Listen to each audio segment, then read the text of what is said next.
Okay, we're on. Am I audible? Do I sound like you can hear me clearly? Why can't you see me? I can't see you too well, but I can hear you. Wave your hand. Yes, I see you move. I see you move. It worked. Nobody moved. Nobody moved from wherever they are. Everybody, all of you are in the right place. Hi, during one of my visits to a restaurant in my city, there was an event where I was asked to get in touch with a woman who raised her hand to know more about her organization. And that's when I met Manmeet Arora. And we discussed what she does, and from there I learned that there is something that does not discriminate against race or age or gender for that matter, and that is human trafficking, unfortunately. Manmeet runs the Indian division of You Can Free Us, an organization that works towards fighting modern slavery.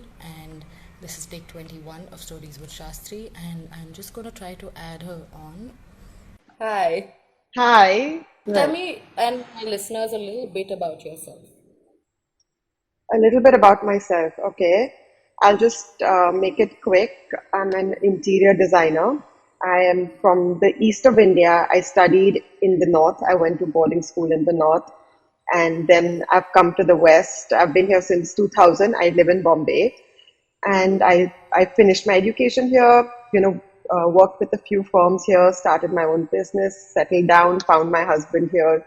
So yeah, this is where life is. But as much as I enjoy designing and it fills all my creative desires, and it's a lovely profession to be a part of, and you meet great people and you collaborate and you create beautiful things. I just felt like I wasn't being fulfilled at a certain level, and I was searching something deeper. And it had been a few years, and I wanted to reach out to a few women centered organizations. And I felt like maybe this is where my heart is, to work with women who are struggling. The cause of women has always been close to my heart. I think just growing up in a patriarchal society, Yeah. and seeing different ways, different kinds of abuse that women go through, and just being blessed enough to not have had to go through anything like that made me feel like I wish I can help others in some way. Right. And I was looking for an organization to work with when I came across Sujo John, the founder of You Can Free Us, and we connected, really well right from get go.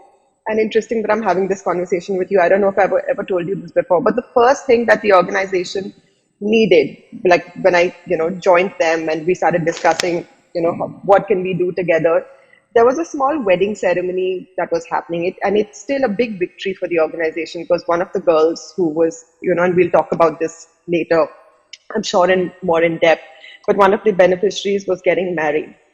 And it was the first one that was happening in the organization, where the organization had arranged a small ceremony and they were looking for a photographer. This is now 3 years ago. And yeah, unfortunately, I didn't know you then. So I was going helter skelter. I said, okay, I'm going to take this on. I'm going to find a photographer. Don't worry. And I'm calling up. I called lots of friends, and, friends are calling friends, and I'm speaking to photographers. And somebody has to be free on that day to come all the way to Thane, because that's where the ceremony was. And of course, we wanted someone to do it pro bono, because the organization was already going out of their limits, hosting a marriage. So they were doing it in their limited means. So I was like, don't worry, we'll find someone who wants to be a part of something so beautiful.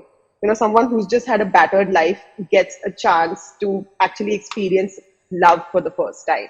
This girl was sold by her stepdad, and then again resold by someone who wanted to marry her. So she was brave enough to give life a second chance. So yeah, why, I was confident I'll find someone, and it took some time, and we found someone. And those pictures are still so special to us. I'd love to share them with you someday. But yeah, I wish I knew you back then. My struggle would have been so much easier. I wish I knew you too. I would have loved to, photograph that and be a part of that more than anything. Yeah, I'm sure. I know you would have loved it. Yeah, that's right. What made you join You Can Free Us? And also, what does it do? So, for the people listening who Sure. have no idea about it. Right. Right. Like I said, I there was a part of me that wanted to work with women, and I was somewhere bent a little bit towards women suffering from domestic violence, because I felt like that is really prevalent, strongly prevalent in our society and in all classes. But while I was finding my path there, this came, and this was an opportunity that came to me, and I grabbed onto it. And it's been 2-3 years. So now I'll move to telling you a little bit about what YouCanFreeUs does. So YouCanFreeUs is an international organization that's based in 6 countries: United Kingdom, the United States, Canada, Poland, Norway, and India. The main operations happen in Poland and in India. In India, we have 3 safe houses and 2 training centers in Thane. Our team works very closely with the government and the police officials to hold rescues. And these girls are rescued from various red light districts of Maharashtra: Bombay, Thane, Pune. But a lot of these girls come from different parts of the country, sometimes even different parts of society. It is surprising how girls get pulled into this trade, sometimes just by someone who's promising them a dream in the fashion world, and there'll be a girl from a very middle class family, relatively educated, somehow gets caught in this. And then, of course, there are girls who have come, who basically have reached here because of poverty, and some have been sold by their own family members and boyfriends, so to say. Coming back to what YouCanFreeUs does, we also had a rehabilitation where we have the space for about 35 girls. About 75 girls have already moved out of YouCanFreeUs and re-entered society. So the programs, yeah, I know. Our team, we have a team of 11 people who are employed in-house, and they do a fabulous job. They bend their backs, and their first primary interests always lie in the well-being of the beneficiaries. So that is, we're grateful to have a team like that. And so coming back to this various services, skills that the girls are provided with. Of course, when they come in, they go through a thorough medical examination. They are also provided with any legal help. Some of them are involved in court cases, that they are witnesses to larger crimes. So they're provided with the legal aid. Then they're also provided to sit for the NIOS, National Institute of Open Schooling, where they can give their 10th and 12th. This is for the ones who have studied maybe up to 6th, 7th, 8th. Then they kind of get tutored to give their 10th to start with. But the others start with their basic education. English speaking is also something that we put emphasis on. Life skill training is very important. They are unaware of basic life skills. It's really sad, because they very often just lived in dungeons, in dark spaces from the time they were really young.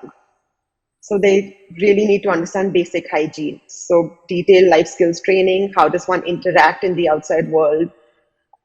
Even decision making is something that's taught to them at the organization.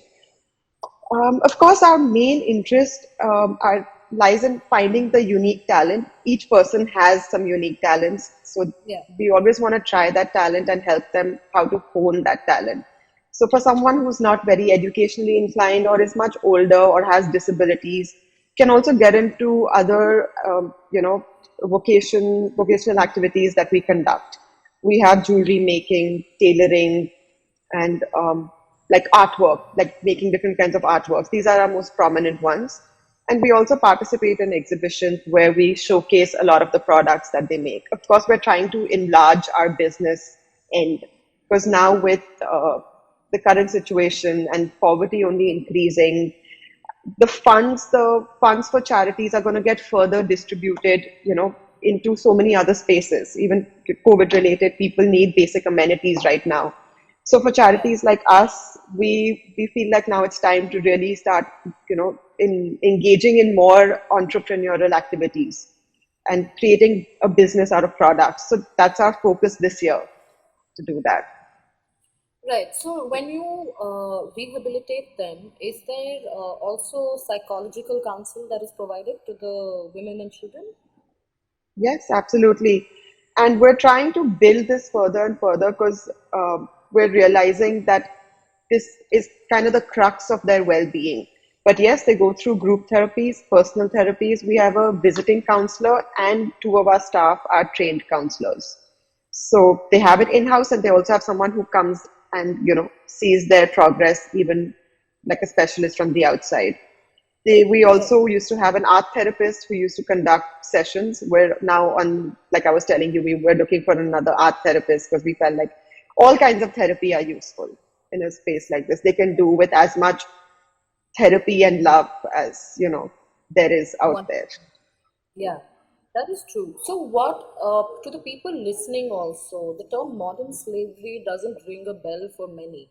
So, what exactly constitutes as modern slavery? So modern slavery actually is quite a large umbrella, and it has a few things that fall under it. One, of course, is the victims of the sexual trade.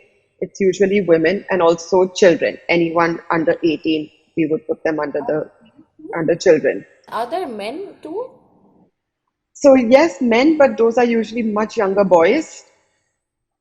Okay. But the red light district visits that I have had, I haven't spotted boys in those areas. So they're obviously located in other spaces and other homes that and have other ways of being sent out to the clientele, which I haven't seen for myself. But yes, we Right. have statistics that say that even young boys are a big part of the sex trade industry. So besides the sex trade, I would say there are about six more that fall under this umbrella. One being domestic servitude.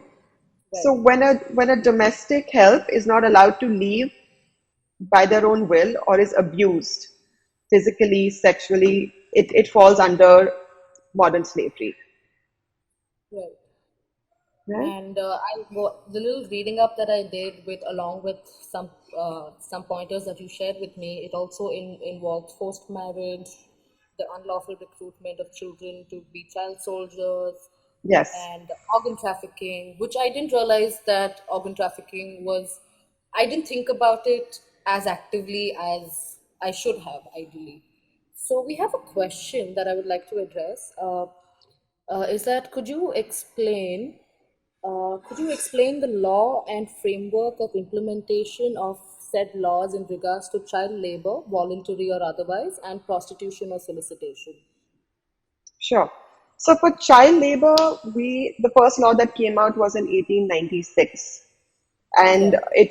and as per that, which still stands true, is that until the age of 14, a child is not allowed to work in any hazardous conditions.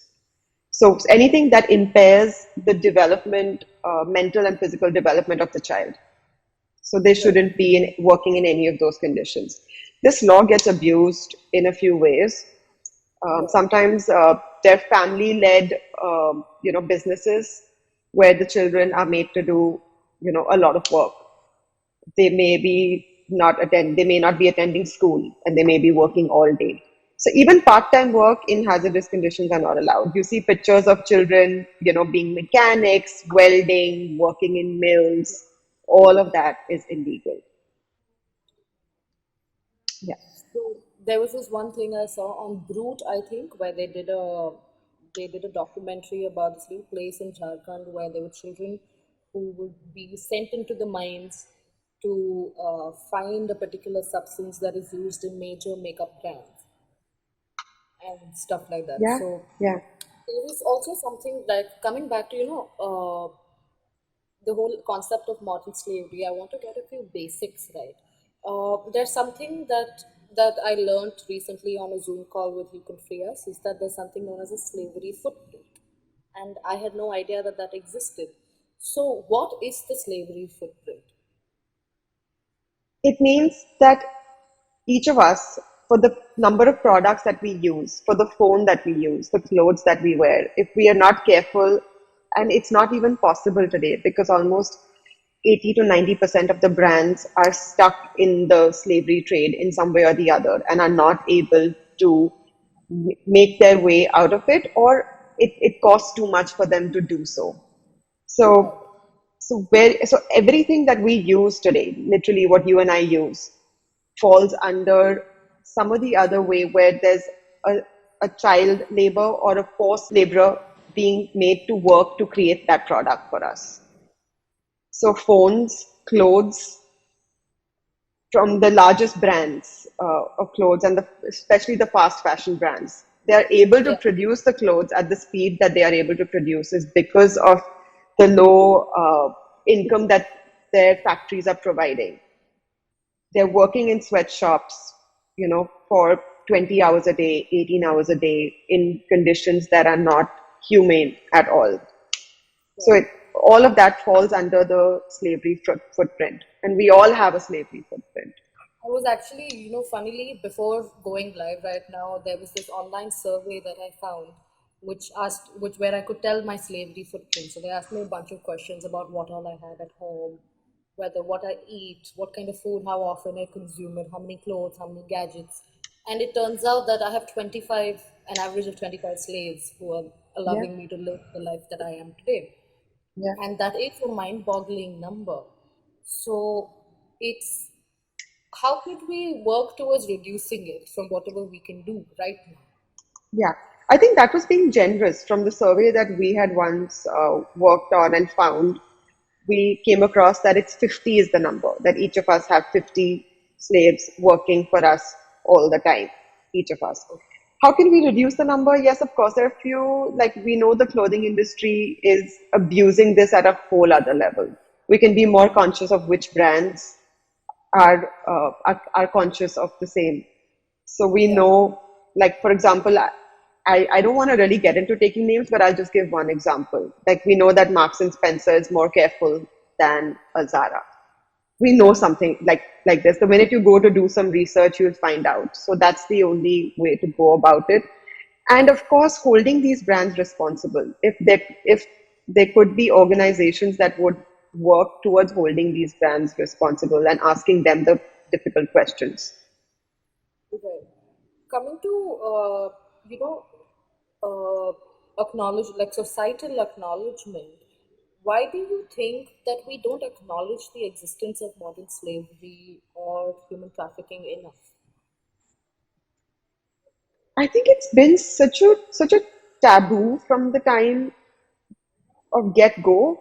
Yeah, It's just something that, like, even me, when I was looking to work with women, I'm looking towards domestic violence.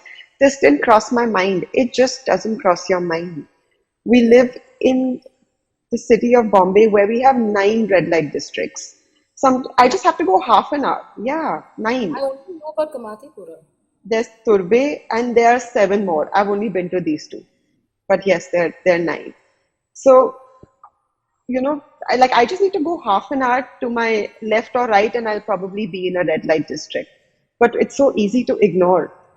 That's just how it's been. So getting it in the forefront it's also a big challenge. Right. And how easy is it to help? Because does our system facilitate the people who try to help victims of modern slavery or human trafficking? Because sometimes people, from what I can understand, sometimes there's always an apprehension that the helper will get harassed. That's not true. If you work with an organization such as ours or other non-profit organizations, there is no harassment at all. In fact, nobody's telling you to go and rescue the victims yourself. We do very trained, planned rescues. So you don't have to be a part of anything dangerous as that. But creating job opportunities, creating CSR initiatives with companies where the beneficiaries can go through trainings, just so that they can get a respectable job and re-enter society and live a more fulfilling life. So just the little things that can add to them in that way is the best way that we can actually help them. Right. How important is it to get the consent of a person that you wish to help before It you do is so? it is extremely important. So there are 2 ways that this works. When the government and the police holds a raid and manages to rescue a few victims, the ones that are under the age of 18 go to the CWC, which is the Children's Welfare Organization, the government organization, and they stay there, receive their counseling, education, all of that in the government organization.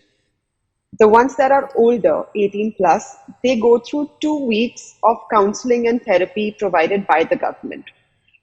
At that point, it is their choice to understand their options. And this is where organizations like You Can Free Us come in, who go and meet these girls, present who we are, try and gain their trust. Because honestly, their trust has been broken so many times that sometimes they're just like, why should we trust you and come to stay with you? How is that going to help us?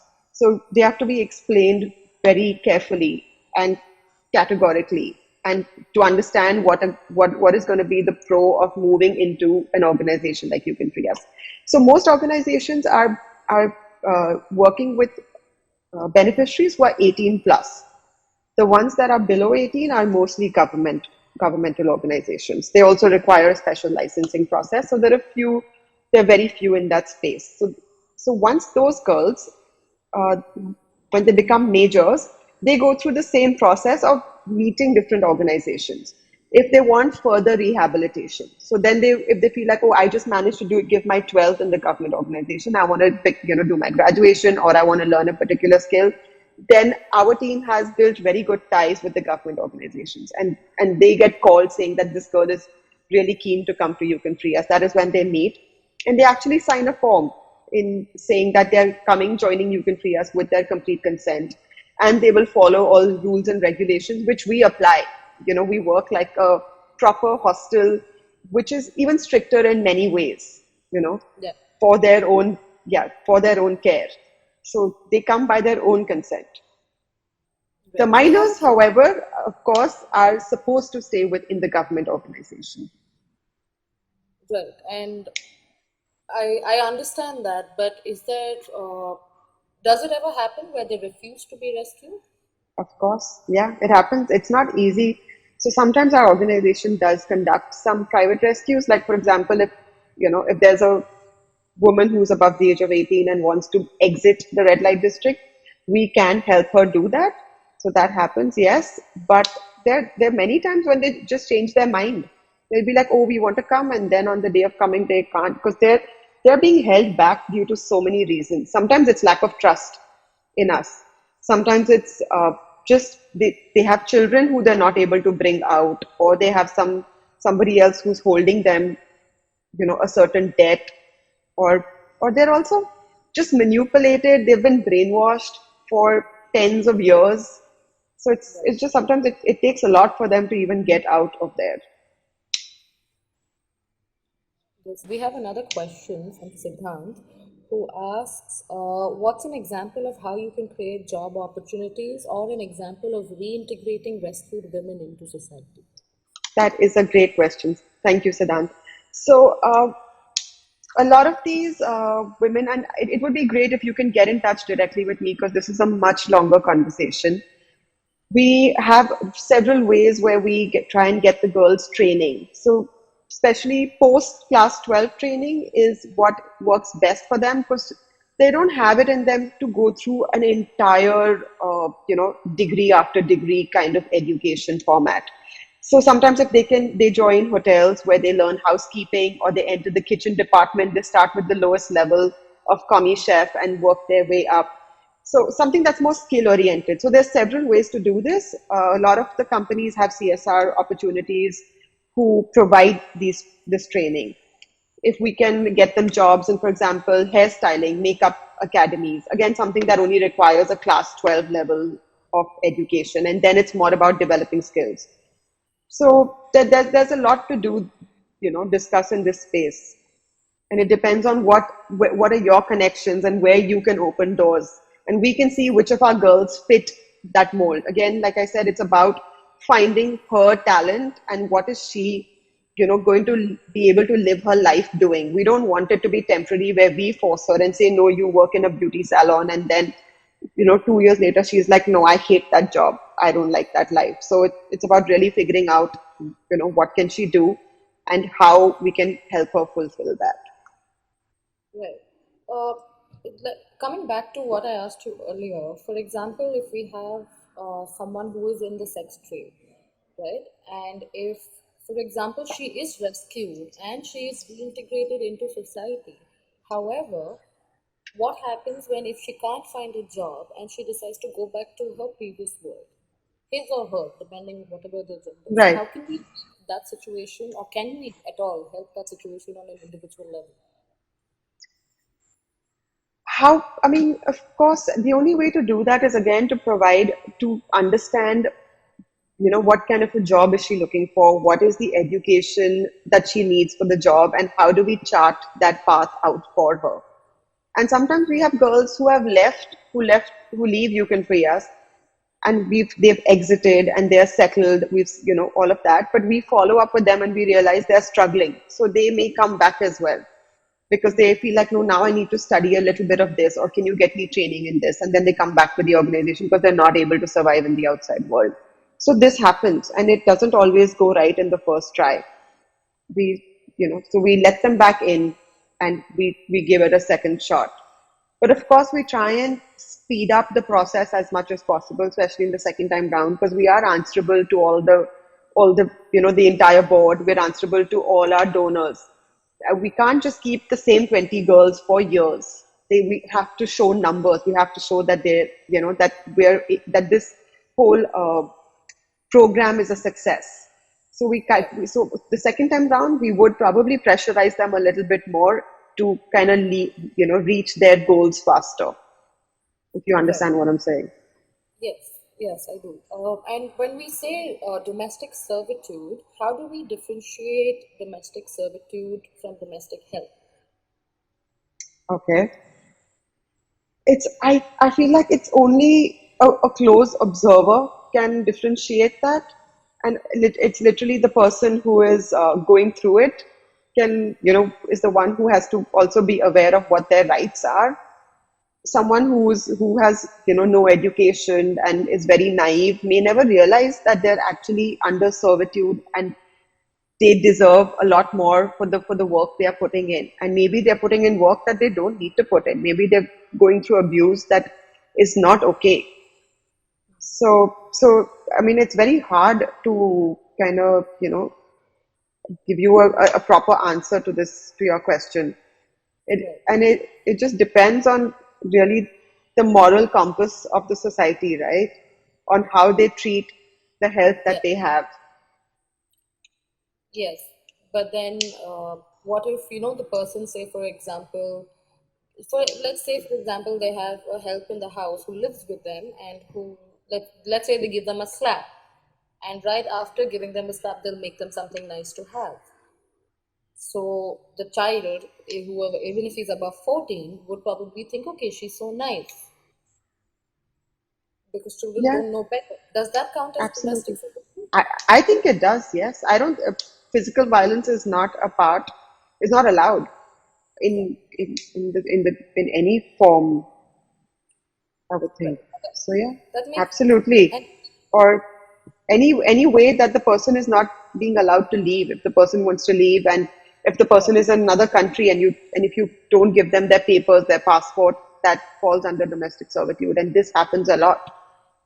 And it doesn't only happen in India. It happens, in Africa, where people, go to other countries, and they're told that they're going to maybe go and teach a language, teach English, but actually they go and they get stuck in domestic servitude, and their papers are taken away. It happens in the Arab countries. It happens everywhere. And if we see signs of modern slavery around us, whatever it is, whether it's organ trafficking, sex trade, forced marriages, or recruitment of child soldiers, or any of those, tick boxes, how can we help? So, of course, the first thing would be to call the local police. Right. That is one. We also have some helplines, actually. I have them written here. There's a child labor helpline, which is 1098. Yes. So, yeah. And then there is a women's helpline. Child sexual abuse, I think. Child It's the sexual, same. anything, basically child abuse. So it can be a child who you see is probably getting hit by the owner of a small tea stall. It could be his own son, but yes, you have the right to report it, because you don't know what else he must be enduring in any case. So that's child labor, child abuse. There's a women's helpline, which is 1091. And then there is a 103, which is only in Maharashtra for women. That's a So all distress of, line. right, yeah. So you can also use that. So all of these are available, yes. If you would call an NGO, someone like You Can Free Us, we would also have to report it to the police. So that's just the actual path, the only way it goes. We have a question. I mean, I know you've answered it, but just let me know if there's anything you haven't answered from that. Is that do you also evaluate slash support the rescued women with the help of psych professionals? I think you just said that you do. Yes. Moving on, when we talk about the recruitment of child soldiers, I don't really understand what something like that means. So child soldiers are children who are recruited by armies, mostly your illegal armies or your terrorist armies all over the world, which exist in many countries today. And they are sometimes used for just not only for as soldiers, but also used for helping around, cooking, cleaning. They go through physical and sexual abuse too. So yes, they fall under the same umbrella of modern slavery. Right. And what are the signs of a forced marriage that we can tell by looking at someone? Right. It is so hard to again say because you have to be, I think, in very close proximity to be able to recognize those signs. It could be signs of a forced marriage, it could be signs of an abduction or a girl being forced to to be that she's being taken somewhere without her will. So it could be either of the two. But the interesting part is the largest number of forced marriages today is in Africa. One would think India or Asia, but it's actually Africa. Okay, I didn't know that. Yeah, I yeah, assumed it was India because we are the most unsafe country in the world for women, right. but I didn't know Yeah, that. right. So, I mean, especially if you see people traveling, whether it's taxis, buses, um, airplanes, sometimes internationally traveling, you see a girl who is looking, you know, like she's scared, subdued, and there's a larger male figure or a woman figure next to her. You never know. I mean, I sometimes just look out for this, but it's really hard to spot it. That's true. Right.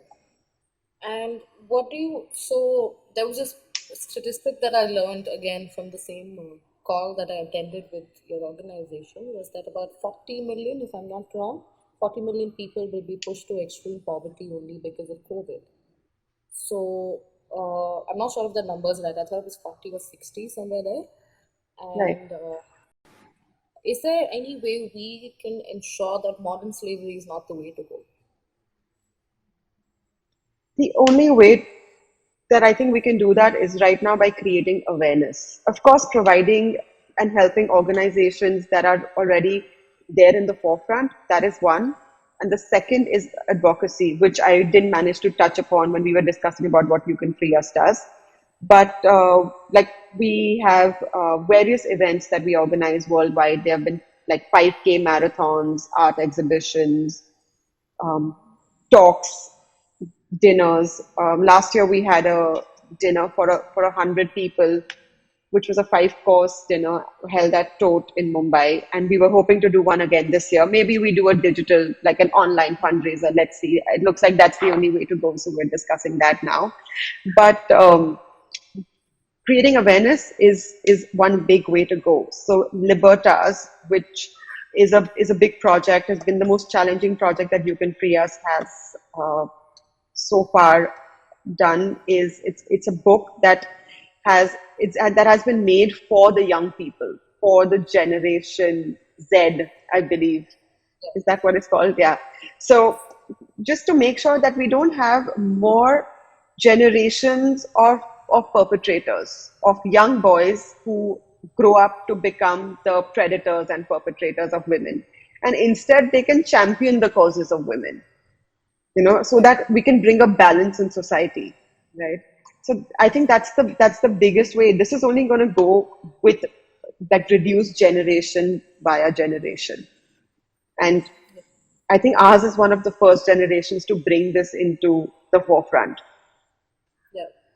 Right. So So that is when the book. It's a book. It's available on Kindle. It's available on Amazon. It is being taught in various schools across Europe. It is becoming a small subject that is being added into syllabus. Yes. That's great Yeah, news. I'm yeah, glad. yeah, yeah. That's what. And it's interesting, the genesis of this book happened when our founder, Sujo, who you spoke to that day, when he was in the red light district and he noticed high school kids Yeah. entering, one of the brothel homes. And he's the son of an 18-year-old also. So it was kind of heartbreaking for him to see how, kids are going in probably for their first experience, but they're these innocent kids who are now becoming perpetrators just because they don't know better, and they think it's okay to be that. Yeah. That is what has to change. Yeah, I think, so there was this instance where a lot of people, we have the red light district in Pune is in, most famously in Budhwarpet, while there are a lot of other mini ones all around. Right. But that's one that I know of the most, and it's always, a subject of jokes, saying that, if you're not getting any, go to Budhwarpet. And I've heard that as a child with my guy friends, talking Right. about it. And I remember this one day, there's this art collective that goes and paints over the homes in a lot of places. So one of them was Budhwarpet, where we painted murals, all of us. And I remember getting lost in the middle, and I had asked one of the ladies who lived there, who very clearly lived there, uh, how can I go? And when I thanked her, she had such a strange expression as though she wasn't used to people being nice to her.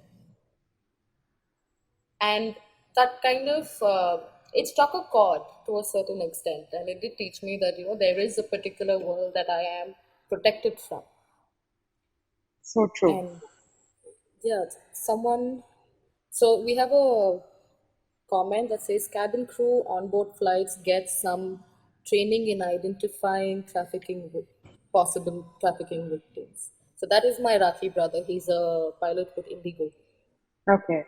That is great. Yes, we are aware of that, and we hope that you're able to identify some victims with your training, and at least you are doing your bit in some way. That is great. Thank you.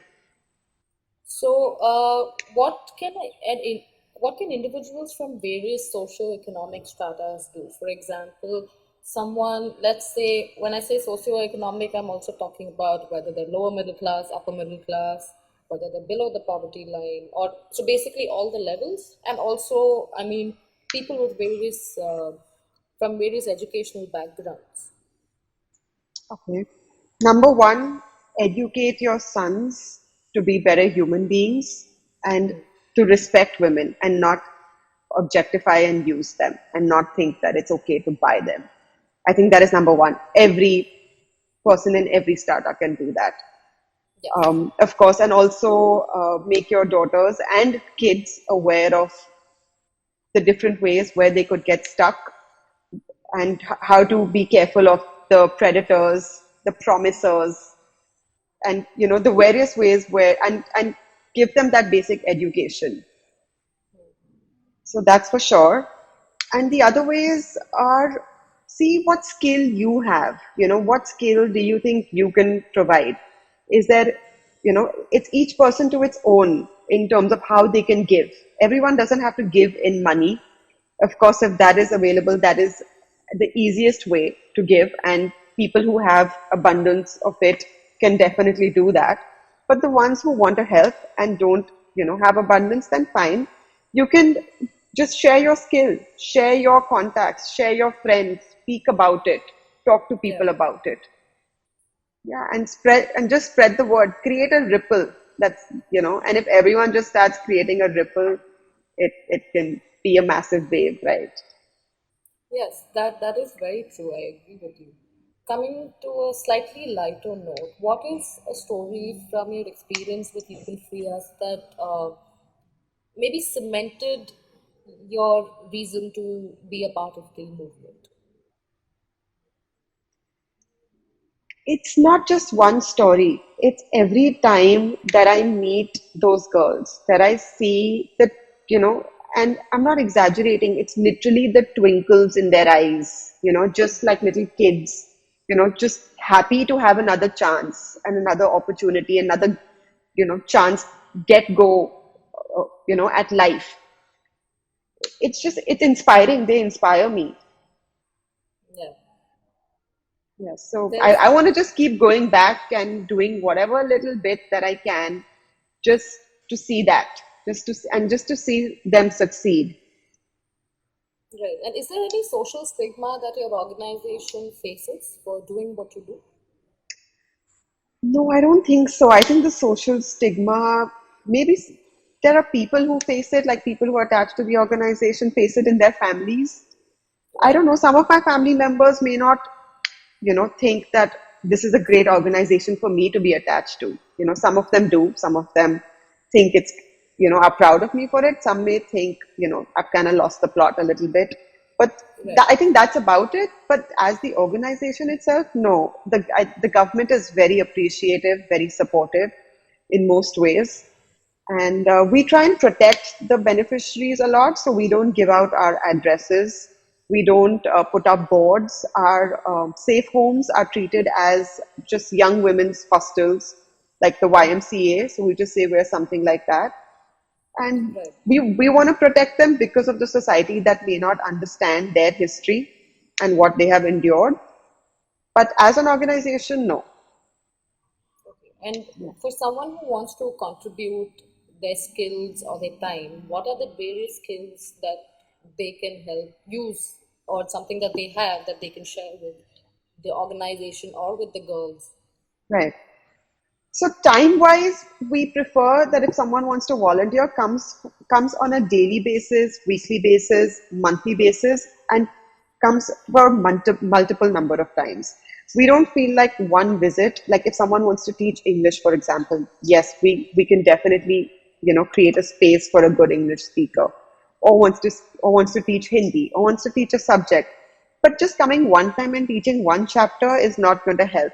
We need to program a schedule with you so that you can come over a year, you can come once a week, over 6 months, come twice a week, over 3 months, come thrice a week, or come every day for 2 months.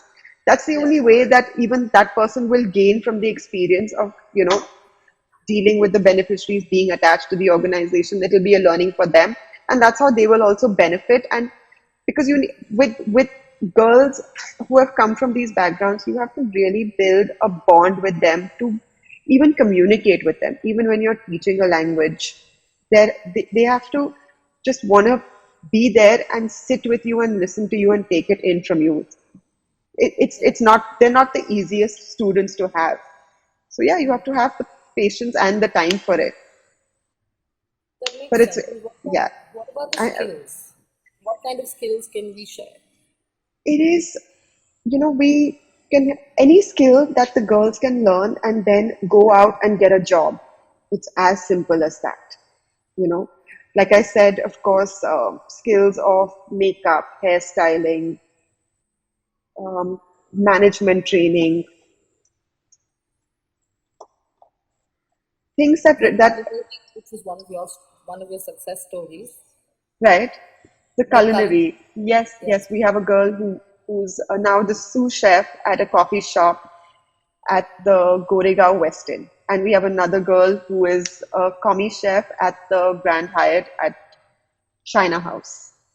that's Yeah, so brilliant. these That are our two big success stories. Yes. that's so motivating to realize that when we can actually make a difference towards something. Yeah, and it's kudos to these organizations, to Four Seasons, who has given them training, to Hyatt, to Westin, who have soaked them into their system with the trainings and the job opportunities. Yeah, that's true. We have a question. Could you share some light on pornography and the fame and money that comes along with that, and how it can turn to slavery? Okay, so I'll be honest, I don't have too much information here because our specialty, I mean, the two verticals that we have is the uh, women and children of sex trade and child labor, which is a new vertical that we started only about a year ago. But I would only know the details of pornography from some reading material and documentaries that we have, watched. And Yeah, and I think that is something also that I don't think anybody would, I think 99% of women don't get into it as their first option. I think they get into it because of the various socio-economic situations, political situations, and sometimes there's also a predator involved to kind of pull them in, maybe Yeah. by false promises and things like that. But uh, and they probably can lose control through the process of being a part of the pornographic industry. They can lose control and get sucked further into the sex trade also. Yeah, something I read recently said that specifically most Indian porn that's available online, most of that, about 80% of that is non-consensual, which gets recorded eventually. And I hope that changes, and I hope we understand the what it brings to the table rather than just saying I need to, watch something online. Yeah, I mean that's what I'm Because saying. I don't know, besides education and just raising the moral compass, how the problem at large is going to get solved. You know, that's that's what I uh, believe. coming, coming back to the skills, what can we do other than teaching? Right, right. It is about any skill that somebody has. Like for example, if you like you're a photographer, if you can teach a girl to be a photographer, someone who can be, can probably reach your level and actually hold shoots and Yeah, sustain a living outside. So yeah, it's any skill that you have that you feel like I can pass, and you just run it by us. And if we feel like yes, it's possible. So what our team also does is judges each beneficiary's growth in terms of their language, speaking, communication. Some of them take some time to start communicating openly also. They have been abducted as children and are living, in closed rooms with no sunlight for years at end, that they forget how to communicate. So yeah. yeah, so based on what the skill is and what it entails and what the requirements would be for the beneficiary to be able to hone those skills and learn those skills, once we feel like the two are a match, we can organize for this to happen. So it can be like it can be baking, for example. We're very keen. We feel like these are some things that women also have intrinsically, are good at. So some Yeah. of those skills, I mean, I don't want to be gender specific, but we're just trying to make it easy on them, right? We don't want to tell them that, you should be a football coach, because it may not come to them as easily. If there's someone who shows interest in it, it's different. Yeah. But yeah, so if a few of them can learn how to bake, maybe they can run a small baking business. Or if they can learn, if there's a chef who would like to teach them how to, cook simple, clean Indian food, we can run a small dabba business. They can kind of exit and start their own dabba business from their apartment. So Yeah. it's kind of limitless. It's about whatever skill you have, and you tell us that, this is the skill I'm willing to give. And it just has to help them set up in life in the future. Well, that makes sense. Yeah, That really does make sense. And uh, are there any particular telltale signs of a predator or perpetrator that we can understand? I think a perpetrator would be trying to be overprotective of the girl or the child.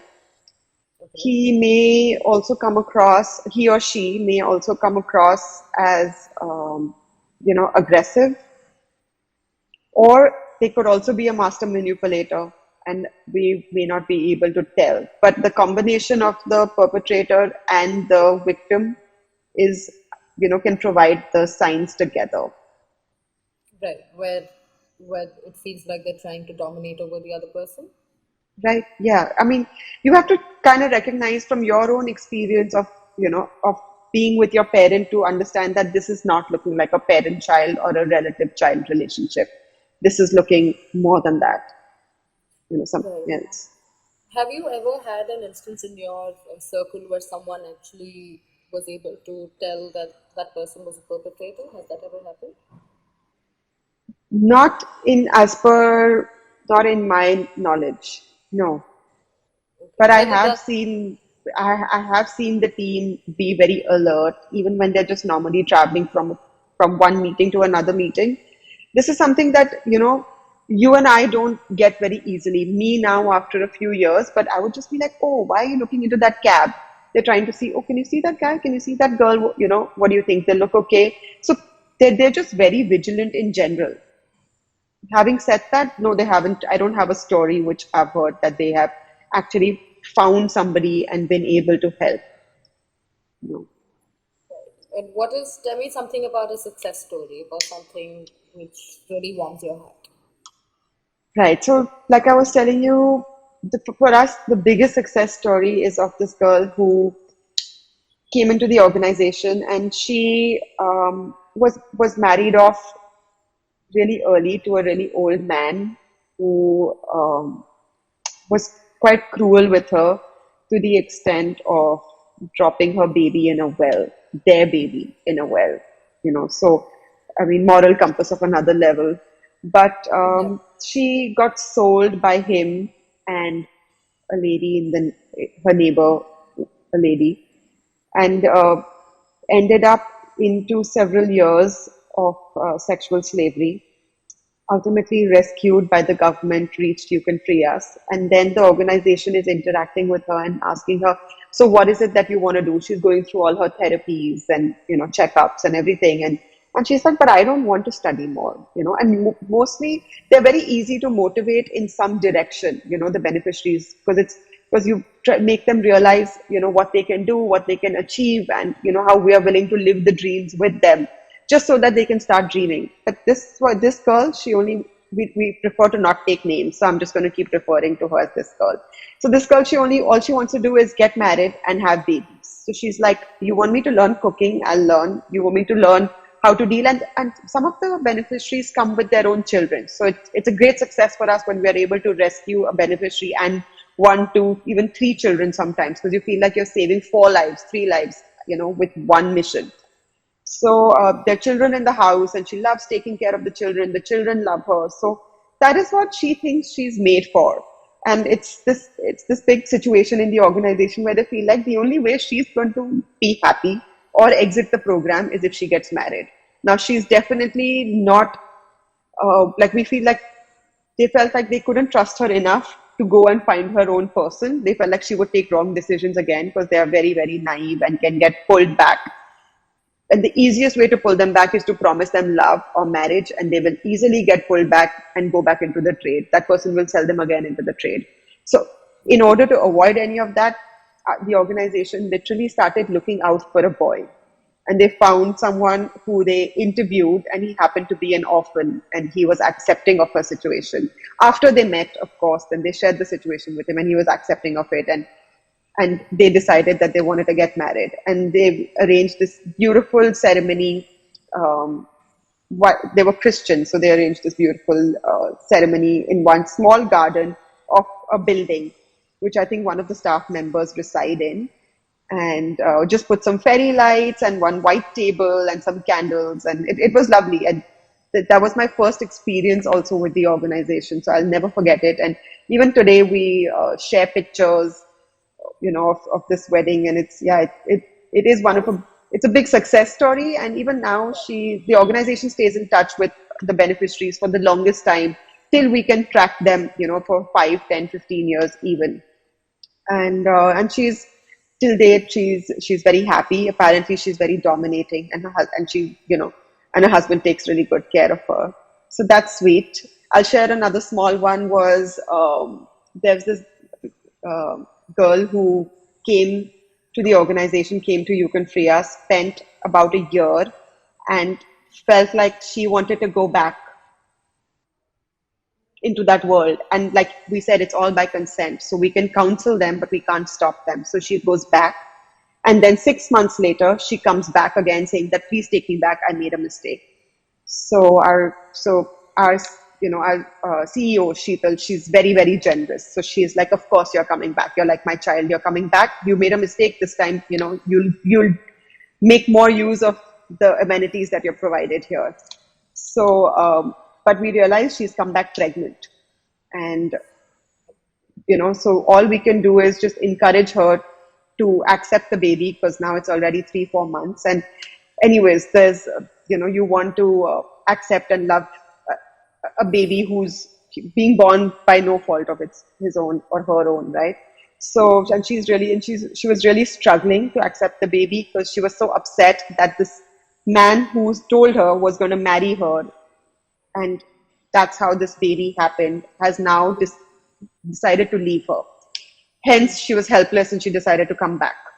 So now she doesn't want the baby. She's really upset about it, and everyone's trying to, support her through the pregnancy. And then one of the team members decided that we're going to do a small baby shower for her. Now she's 7 to 8 months pregnant, and they actually did a small baby shower. And we have some lovely pictures even from here, where they dressed her up, and everyone got gifts for her, and she suddenly started feeling special. She felt like this baby is going to, make me a better person, make me a more loved person. And she discovered self-love by people just showering love on her on that one day.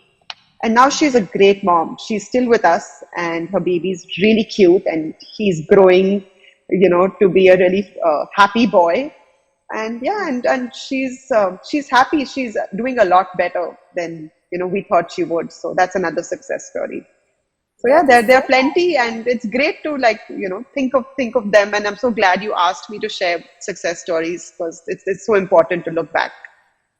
Yes, it is, and I'm so glad. And this is so heartwarming. This just made my day. I really loved it. I didn't know about these ones, so I'm quite glad.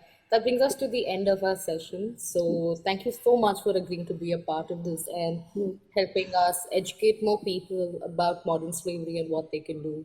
I am so grateful for you to join this. I'm really happy that you were here. I'm grateful to you for having me, and this has been so nice. I've enjoyed speaking with you. Me too. Me too. I hope the people watching had a nice time.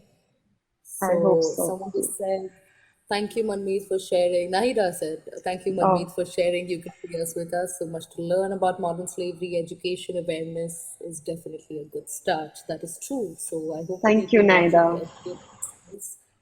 So thank you so much. This was a great, great session. I am so glad that we did this. Thank you. Thank you. Lots of love. See you. Bye. Thank you, Ria. Thank you. Bye. Bye.